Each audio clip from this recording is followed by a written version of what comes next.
Hi, everyone. I'm Emily, And this is Eva. and you're listening to Speech Talk. We're your research book club so you can do evidence-based practice in practice. So let's start talking. All right, you guys, ChatGPT and all of his buddies are like a thing now. And because we like learning about how to improve our clinical efficiency, working smarter, not harder, we thought we'd do an episode about LLMs or large language models. Yeah, while there's a bunch of research I'm sure will be done in the coming years as AI becomes more mainstream in our field, we wanted to review a few things about AI in the field as it currently relates to evaluation and treatment. And frankly, I feel like I should know a little bit more about this machine learning versus deep learning because my husband talks about it all the time, but apparently I'm not listening to him. No, Anywho. no, and Eva, your husband is the one who has first introduced me to like all of this stuff. You're like, oh, have you heard about AI? I said, no. She's like, my husband. He knows all things. And I was like, okay, let me look into it. He does. If He Eva's does. husband is into AI AI, fanboy. then I need to look into this. Yeah. So this week we looked at 2 articles that explore how AI is used in the field in very different ways. The first is about how researchers are using AI to assess dysarthria severity levels. And the second looks at how to use ChatGPT to create quick, customizable therapy activities. So the first article, Detection of Dysarthria Severity Levels Using AI Models, a review by Rashish Kumar et al. So this is a systematic review covering 44 articles related to the classification of dysarthria based on severity and intelligibility. I chose this article partially because the difficulty of rating dysarthria is challenging for me. The research first looked at several tests that clinicians use for diagnosing and assessing dysarthria in order to provide context on AI approach to dysarthria assessment. And one of the ones they talked about was the French A. I think I've used that one time. But it is very time consuming, and I end up writing goals mostly on my perceptual observations anyways. Yeah, and researchers agree on that. They point out that clinical techniques, or really human methods, are both time consuming and subjective, which led them to wonder if AI methods of analysis could assess severity automatically and be diagnostically accurate, consistent, and objective. I know that for me, when I'm working with people with motor speech impairments, objectivity is so hard, Mm. particularly because when you are talking to someone, if they are really good at compensating for their motor speech, like they're really pragmatically engaged or they use gestures appropriately, it like supplements their intelligibility. Or as you're getting used to hearing them, you start to think they are more intelligible than Yeah, they ding, ding, are. ding, ding. That's like as you were saying that, I was thinking the exact same thing. I'm always like, do I just have a better ear for these people talking? Or is it like I've worked with them so much, so now they went to profound to mild. And then sometimes I'm like, well, they're not that bad. And then I'm doing stuff and they're starting to get better. And I'm like, well, no, now they're not that bad. Before they were pretty bad. But I feel Yeah. like we've made some progress. And now it's not that bad. I had a patient with both aphasia and dysarthria, and we got in a great communication groove. And I was like doing her progress notes. I was like, oh, she's doing make some progress, which she had. In total fairness, she had made a ton of progress, but I was rating her intelligibility way higher. And then I saw her in the hallway talking to someone, and the person was so bewildered. They had no idea what she was talking about. And I was like, oh, yeah, this was an important moment for me to see because nobody knows what she's saying. Oh, Yeah, it's like that is hard to kind of tone down our own personal biases when it comes to the patients that we love and think we're doing so great. And then it's yeah. like, oh no, that he does not know what's happening. And people can make progress and it still doesn't necessarily functionally have a lot of carryover in the day to day. And you're like, yes, you are hitting the initial consonant more frequently. On the other hand, everything else still sounds kind of gibberishy. So while that is a huge gain, there's still not a ton of like functional carryover yet. On the sad face. Back to the article though. In order to understand what they looked at with AI, we're going to take a second to describe the two types of AI that are getting traction in the field. The first is machine learning, which is a type of AI that mimics how humans learn by collecting information and using that information to make predictions. If you want to know more about these types, we'll throw the links in the descriptions. Yeah. So the predictive models were trained on a data set of acoustic features from dysarthria speech samples and the severity ratings those speech samples were given by SLPs. The predictive models learned the relationships between the language features and the severity ratings, and then were able to predict the severity of new dysarthria speech samples. When Emily and I were in school together, we had to do all those MBS IMP videos, and you just like watch 2 million swallow videos. And all of a sudden, you start to get this kind of like intuition of, was that really bad? Was that person likely going to get pneumonia? Or are they just going to cough a little bit? So it's kind of like that. They just give it a ton of information and it begins to realize the pattern between severity ratings and what it's hearing in the acoustic samples. Right. The second is deep learning, which is technically a subset of machine learning that uses many, potentially hundreds or thousands of layers in their quote neural network in order to simulate complex decision making like the human mind. With deep learning networks, researchers analyze speech signals to try and capture both temporal and spectral. Remember those awful spectrograms? And using patterns in speech. These models, according to the paper, have more accurate severity assessments. The researchers note that because deep learning models can process raw speech data, it also opens the door for remote and self administered assessments. Whew, that was a lot. So You much. really got through that deep learning section. Way to go. And if you're wondering what aspects of speech the AI models were trained on, the answer is everything. They looked at audio, images, video, text, which includes, let me take a deep breath here, pitch, rate, pause, duration, stress, vocal shape, fundamental frequency, jitter, shimmer, spectrograms, movement of the lips during speech, and phonetic characteristics of speech. I did it, one breath. Yeah, and all of those words like give me like PTSD from that class. Like the pitch, the rate, the pause, the shimmer. Oh my gosh. I Jitter don't and know. That class was shimmer. hard. Are those even real words? It was Shimmer so and much like shine. math within little graphs. That was confusing. So I'm glad AI is looking to do this for us. Yeah. Um, but of the articles examined, the most research came from audio, suggesting that researchers valued this type of information the most when examining dysarthria. So, was AI able to accurately rate dysarthria and its severity level? Yes. Different AI approaches, machine learning versus deep learning, and using different combinations of speech characteristics, as well as different combinations of audio, image, and video, yielded different levels of classification accuracy. But some of the deep learning models were able to get like above 90% accuracy. And this is really incredible. As we know from generally reading research, interclinician rating can be very difficult. And so if we can create a process where we are consistently able to rate severity levels that doesn't change between, clinicians, then we are certainly making progress. But now let's look at some clinical applications.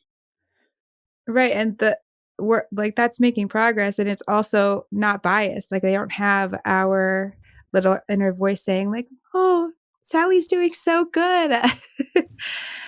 Yeah. Or like for things like an accent, like somebody may sound more dysarthric or less intelligible to me because I don't spend a lot of time in Appalachia. So that twang is really throwing me off. Mm.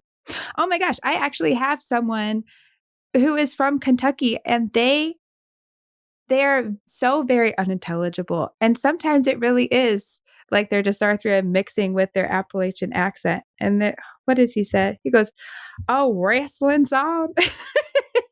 And his I don't know what that was. wrestling, it takes me like 5 seconds every time to figure out what is happening. So, having a clinical basis for the severity of dysarthria with voice samples can allow you to track progress or decline. This gives you a better understanding of your patient's baseline for accurate evaluations in half the time. The benefits of clear evaluations gives you the insight for better treatments. And I will mention that uh, while this is all really well and good, and the article talks about the ease of implementing this with just a microphone. This really isn't up and running as of yet. So, Yeah, in the sense that all that you have to have is a microphone and the ability to process your speech samples through AI. So you'd have to really invest in learning that process. mhm. The benefits and uses of AI in general don't stop with evaluations, though. AI is coming up with some pretty amazing compensations too. There are emerging technologies that are implementing AI for our motor speech patients. For example, Voice It is a software plugin for your computer that patients can download, which does voice to text transcriptions for people with motor speech impairments. More technologies are also being built every day. We recommend just Googling AI supported technology to see what is available that might be a good fit for you as a clinician, such as Open Brain AI, or for your patients, depending on what setting you're in. Okay, that was all Article 1, y'all. Let's go on to Article 2. We also looked at something from the Asha Wire. It was written by Lori Price, Catherine Lubinowski, and Yao Duo. And it was very directly titled, Using ChatGPT to Create Treatment Materials. So, this article takes a case study approach. They discuss using chat for a reading prompt to target the sound combination SK in paragraphs. And it worked, but with some difficulties, like not realizing SK incorporates a variety of spellings, which is hard for learning readers. The article suggests that you learn to give specific prompts, read through the results, and provide it with feedback if there are errors. So, like you, the clinician, are reading whatever AI provides, and then you then type in the feedback for AI to fix it. And you know what I love is that it's never defensive. When you do that, you're like, actually, this is, incorrect. And it'll be like, oh, thank you. I appreciate your corrections. I'm like, oh, great. Don't have to argue with you. um, if you're like me and potentially just super lazy, you'll get the AI printed out and just go with your your learning reader to turn the errors into an incidental learning task. Yeah, Emily's the queen of being like, whoops, that's not a mistake. That's a learning opportunity. And the more specific you are, kind of like giving it feedback, the better. You can give it age based reading levels, scenario prompts, really anything you can imagine. But also know that AI is limited. The database it pulls from is huge, but at the same time, it doesn't have the ability to analyze all text based nuances the way that we do. And in part, that is because it doesn't actually understand language. It's just really good at recognizing probable strings of words. And yeah, I think that's a part that is really important to hammer on a little bit.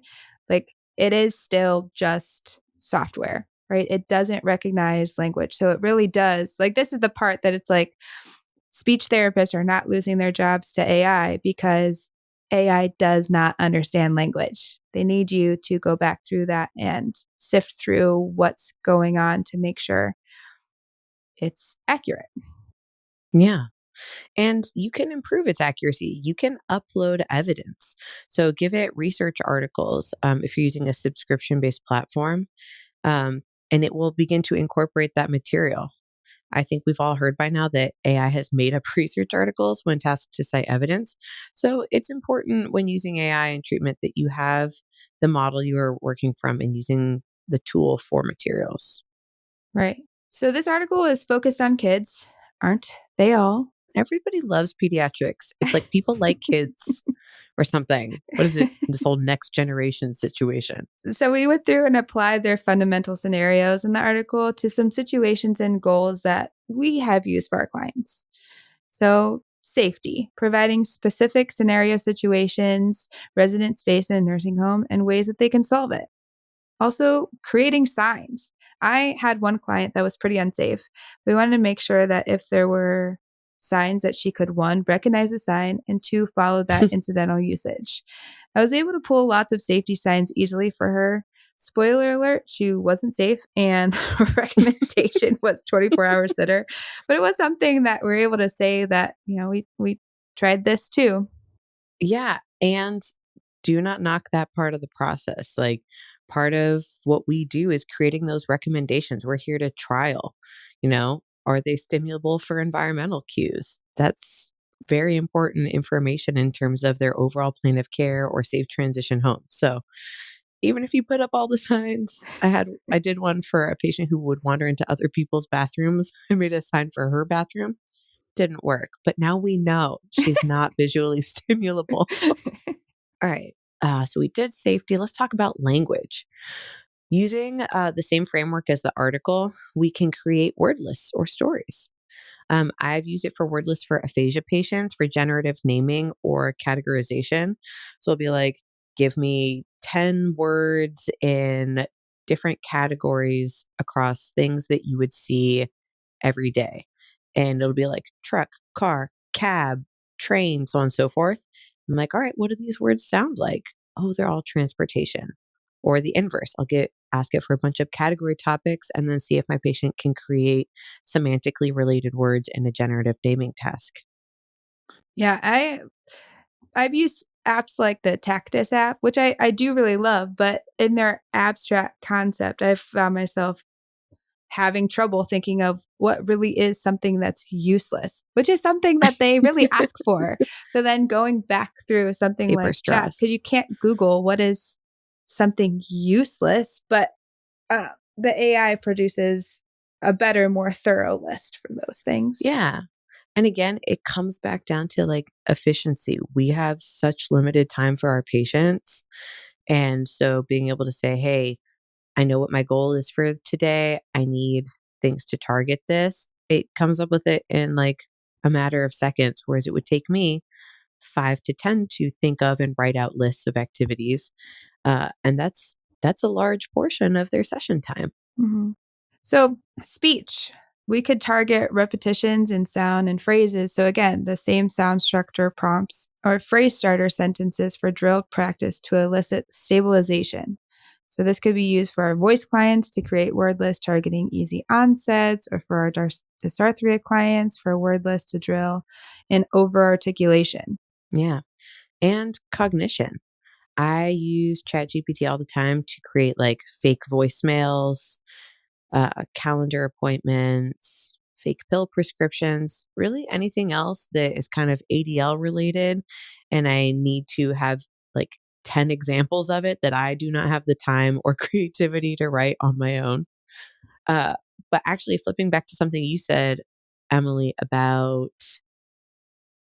starter sentences, that's also a really great aphasia one. I have a patient who really struggles with getting out his needs, but the carrier phrase, I need, we've been training over and over again using icons.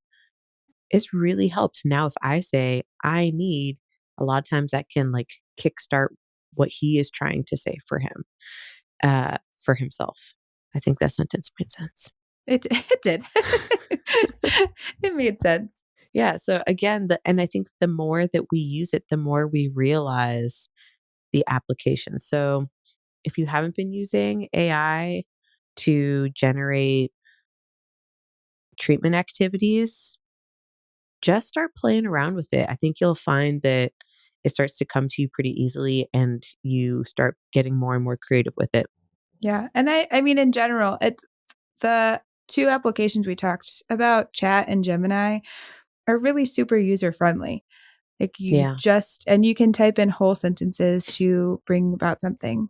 Mhm. Um, I know a lot of my therapy comes from my tablet because a lot of what I have on my tablet was gifted by my beautiful clinical, what is that called? Clinical supervisor? But sometimes it takes me still time to go through all of the materials I have. So to just quickly type something in chat saves that time too. So it really is Yeah. just about saving time, being functional, and being flexible. Sometimes I'm in therapy and somebody's talking to me about something they are really struggling with, or and then it totally flips whatever I was planning to do on its head. Having chat to be like, okay, so we're not going to be doing these starter sentences today. Today, you really need to tell people that um, you need like really super functional sentences. We're going to type into chat, what are super functional sentences 5 to 6 words that we can say, and we can practice doing those functional Yeah. sentences. And because of how quick it is, you can really move through them. If your patient is like, I'm having trouble communicating my needs to nursing, you'd be like, chat, give me 10 highly functional phrases for a bed-bound patient who needs to communicate, hygiene needs. It gives you 10. You read them out to your patient. Your patient's like, can say yes or no to the phrases that they find helpful. If they want more, you can be like, give me 10 more, chat. Give me 10 more, Yeah. and it's this, or the patient can provide feedback, be like, oh, I need more help with ones related to toileting. I need more help with ones related to food. You can give it that feedback. It'll give you 10 related to food, 10 related to toileting. And it just moves so fast that I think you can really make a ton of progress. All right. So we have looked at AI and its ability to diagnose the severity of dysarthria. We've looked at a lot of clinical applications. We're creating customizable experiences in treatment sessions. And if you want to learn more, we'll have the ASHA Symposium video linked here. So until next time, may your treatments be good and your documentation be automated. You've been listening to Speech Talk. Thank you, everyone, for coming to listen to our Research Book Club. Until next time, keep learning and leading with research. If you like this episode and you want to give us some love, please rate us on your favorite podcasting app. Leave a review and tell the world, because as podcasters, our love language is in positive affirmations. If you have a research topic you want us to cover, or you have episode comments, clinical experience you want to share, or just want to send us some love letters, send us an email at hello@speechtalkpod.com.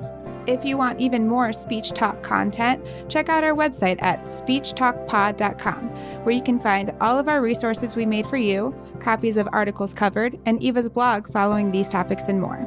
We're your hosts, Eva Johnson and Emily Brady. Our editor and engineer is Andrew Sims. Our music is by Omar Ben-Zvi. Our executive producers are Aaron Corney, Rob Goldman, and Shanti Brook. To learn about Speech Talk's program disclaimer and ethics policy, verification and licensing terms, and HIPAA release terms, you can go to speechtalkpod.com/disclaimers. Speech Talk is a proud member of the Human Content Podcast Network.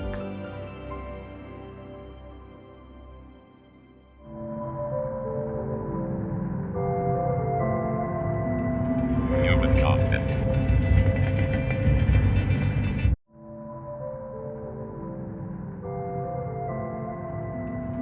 Human content.